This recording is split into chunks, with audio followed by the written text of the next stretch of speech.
So, last season, West Ham won their first ever Premier League title. And this season, we're going after the Champions League. Hopefully it's going to be another massive season for us. Run the intro.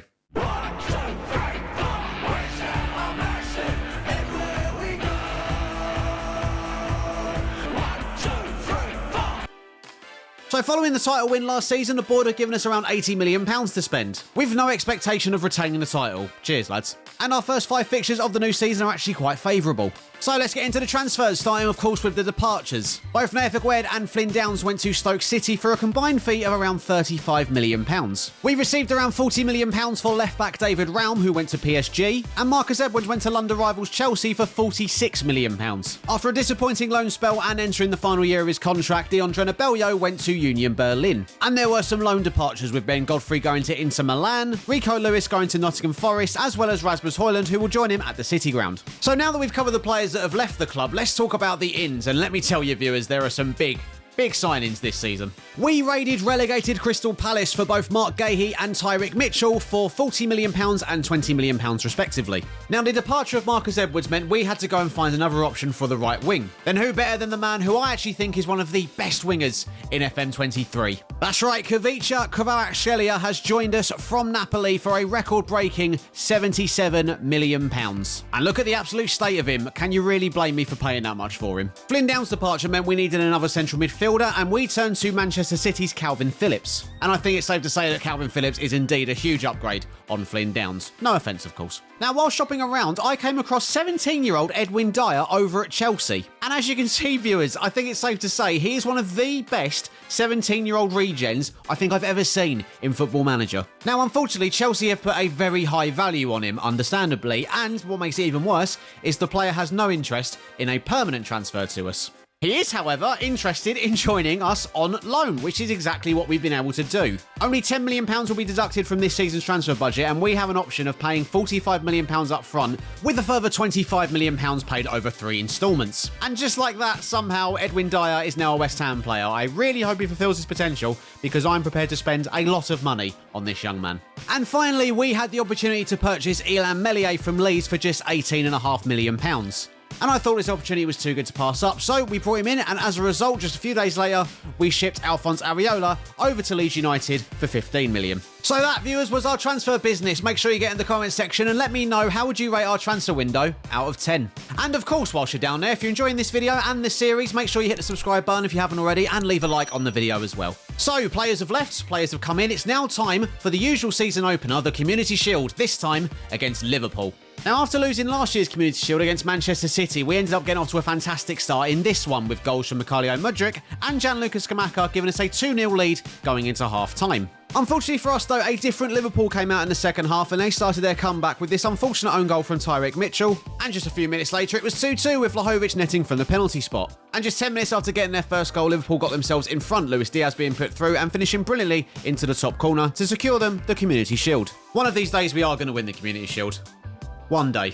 But we don't care about that Tin Pot trophy. We have a Premier League title to defend, and we kick things off with a home game against Fulham. And what a start to the season it was for our record signing Kvaratskhelia, who not only set up Gianluca Scamacca, but also kept Bransoram, who gave us a rather early 2-0 lead. Just 5 minutes into the second half, we made it 3-0 with Lucas Paqueta converting from the penalty spot. And we rounded off an excellent opening day victory thanks to goals from Inacio and Andreas Schelderup to give us a 5-0 victory. We continue scoring goals for fun in our next game away to Newcastle, with Giovanni Reina opening the scoring with this lovely effort.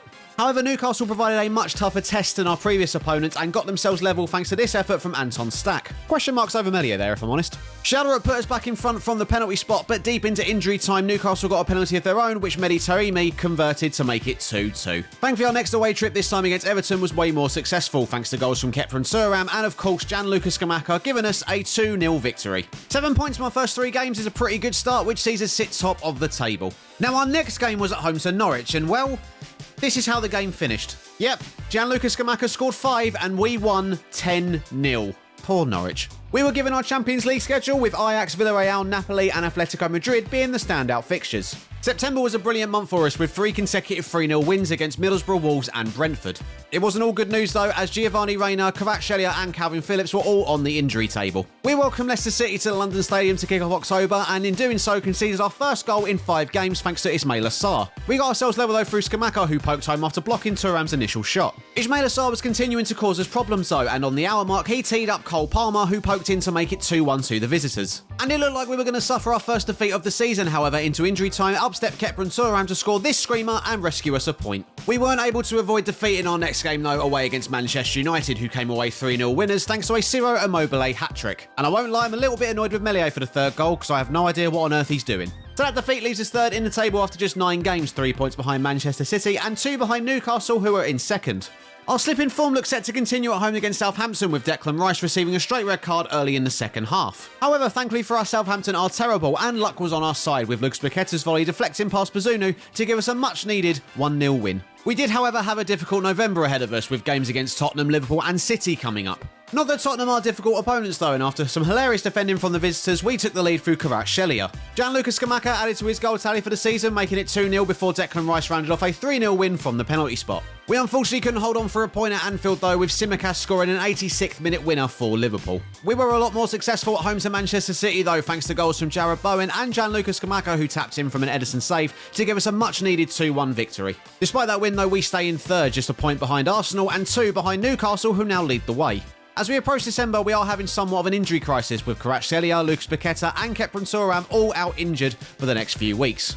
So our title defence is going pretty well, but I think we all know that's not my main priority for this season. That, of course, is the Champions League. That is the trophy that I really want out of all of them. So without any further delay, let's jump into the league phase and see just how we're getting on and whether or not we can secure automatic qualification to the round of 16. So game week 1 of the Champions League saw us travel to Ajax, and things got off to a pretty good start when Mykhailo Mudryk was played in and gave us a 1-0 lead. However, Ajax were not willing to lay down and accept defeat so easily, and 2 quick-fire goals from Dusan Tadic ensured they walked away with a 2-1 victory and left us with 0 points after game week 1. One thing this West Ham team is pretty good at though is bouncing back after a disappointing defeat, and we did that emphatically in our next game against Villarreal. Gianluca Scamacca scored 4 goals in a 7-0 home win against the Spanish side. Not a bad way to get our first win of this season's Champions League campaign, and we followed that up with wins against Napoli and PSV before travelling to Hertha Berlin, where we got off to the worst possible start, with the host scoring 2 goals in the space of just 3 minutes. And it's safe to say that at half-time, I wasn't very happy. Have you heard what the crowd is shouting? They shouldn't be shouting at me, it should be shouting at you, and do you know why? Because it's half-time and we're 2-0 down. Thankfully, after a strong half-time team talk, we got ourselves back level thanks to goals from Inacio and a first West Ham United goal for right-back Malo Gusto. It was then down to substitute Gianluca Scamacca, who came off the bench to bag 2 to give us a 4-2 lead. And Jarrod Bowen rounded things off with 10 minutes to go, making it 5-2 to the Hammers. We had yet another away trip in our next game, this time against Atletico Madrid. And it was the hosts who went in front thanks to this effort from Marcel Sabitzer, though we did level things up thanks to Calvin Phillips scoring his first goal for the club. Unfortunately for us though, the hosts got themselves back in front thanks to Joaquin Correa and some rather questionable goalkeeping from Ilan Meslier. And it was Alvaro Morata who sealed things for the host with 15 minutes to go thanks to this header. Which means that after 6 games played in the Champions League, qualification to the last 16 is not quite secured with 2 games left. Back to league action as we travel to face Brighton and Hove Albion, and for the 3rd time this season, Gianluca Scamacca has scored at least 4 goals in just 1 game. He's done it again! The game finished 6-3 with Joe Bellingham bagging the other 2. Scamacca continued his goal-scoring form against London rivals Chelsea, scoring 2, including this outrageous penalty. The Italian then pinched the ball off Scalvini to tee up Andrea Shelderup, who made it 3-0 with this lovely finish past Edouard Mendy. And the game was wrapped up thanks to Maxime Lacroix heading home his first goal for the club. A 4-0 win for us and drop points for Arsenal sees us go back to the top of the table. That was of course until we travelled to the Emirates, where Bukayo Saka did this in the 88th minute to give the Gunners a 2-1 win and send us back down to 4th in the table, although we are just 2 points off the top. A very comfortable 5-0 win at home to Stoke followed before we welcomed Aston Villa to the London Stadium. And after some more questionable defending and goalkeeping from Meslier, we found ourselves 2-0 down. I wasn't very happy and was ready to give the team another bollocking at half-time. However, just before that, Yusuf Moukoko scored after this wonderful run to get us back in it. And just 10 minutes into the second half, Shelderup tapped home to make it 2-2. And it was that man Shelderup once again who completed the comeback after latching onto a brilliant pass from Lucas Paqueta. Villa simply had no answer for our performance in the second half, and following goals from Gianluca Scamacca and Lucas Paqueta, we walked away with a 5-2 win and all 3 points. Which means at the halfway point of the season, we are second in the league, just 2 points behind Arsenal, but level on points with Newcastle and just a point above Liverpool, who are in 4th. Gianluca Scamacca is leading the way in the Golden Boot race with 20 goals after just 19 games. He also has the highest average rating, with Kvaratskhelia coming in 3rd. And Andreas Shelderup is leading the way in terms of assists. Unsurprisingly, Gianluca Scamacca does have the most player of the match award so far this season, but the one surprising thing I did notice is that Ilhan Meslier is leading the way in terms of clean sheets. It's surprising because I think he's actually been quite disappointing since coming in and has made quite a few notable mistakes. Thank you very much for watching, ladies and gentlemen. If you are still enjoying this series, make sure you leave a like, and once again, if you haven't already, please subscribe to the channel. And as always, if the next episode is out by the time you're watching this one, I'll include it on the end screen so you can click right on through. Until the next one, I've been Breezy, and as always, there's only one thing left to say. Come on, you Irons!